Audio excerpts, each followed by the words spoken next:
I woke up this morning with a gnawing sense of depression, the wildfire smoke blurring the mountains into gray shapes and biting at my nose. Wildfire season in May. This is so messed up, I kept thinking. The cottonwoods have fresh green leaves, and the birds are returning. The streams in the Helena Valley are bank full with raging, muddy snowmelt. The landscape is bursting with spring flowers.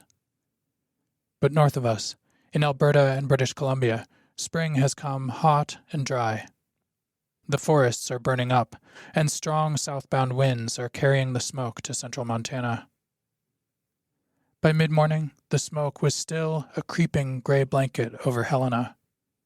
But for some reason, after hours of feeling claustrophobic and sick at heart, after wondering how the hell the millions of spring migrant birds on the move are faring in this storm of smoke, for some reason my depression transformed. I think it was the dandelions. I love dandelions. I love seeing them in the middle of Helena, growing among the sidewalks and pavement.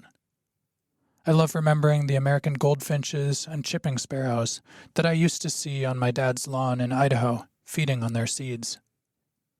Dandelions remind me that as tragic and destructive and out of control as life can be, we, the living creatures of the earth, are persistent.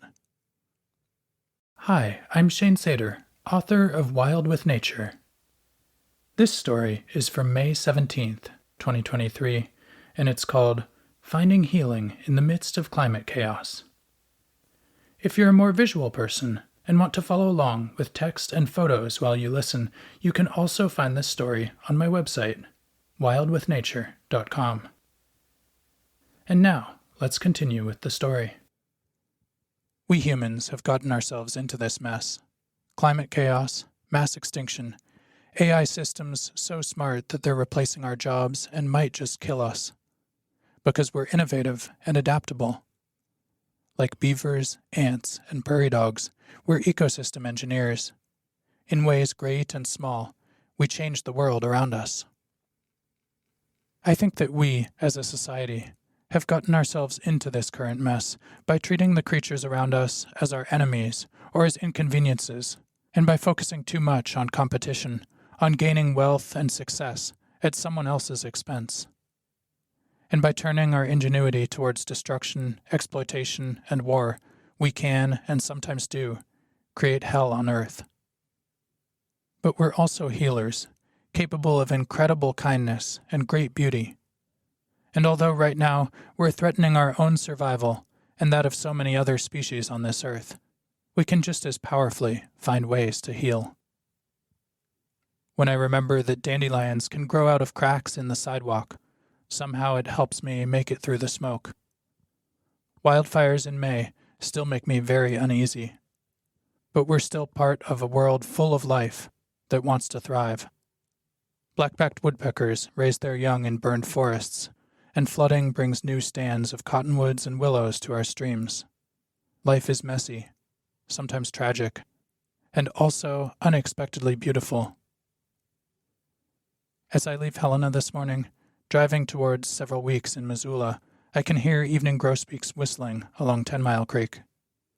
When I stop at McDonald Pass to write, I can see flies and bees pollinating the pasque flowers, splashes of springtime purple, blooming in spite of a sea of smoke. As long as there are still plants, insects, and birds around us, as long as we're still living, it's not too late to heal. Thank you, dandelions. Thanks for listening.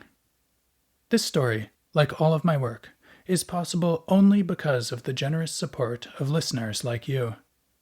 Again, you can also find it in written form, along with lots of photos, on my website, wildwithnature.com. While you're there, check out my donate page, where I acknowledge the community who supports my work. If you're able, you can also follow links from there to make a monthly donation, or a one-time contribution.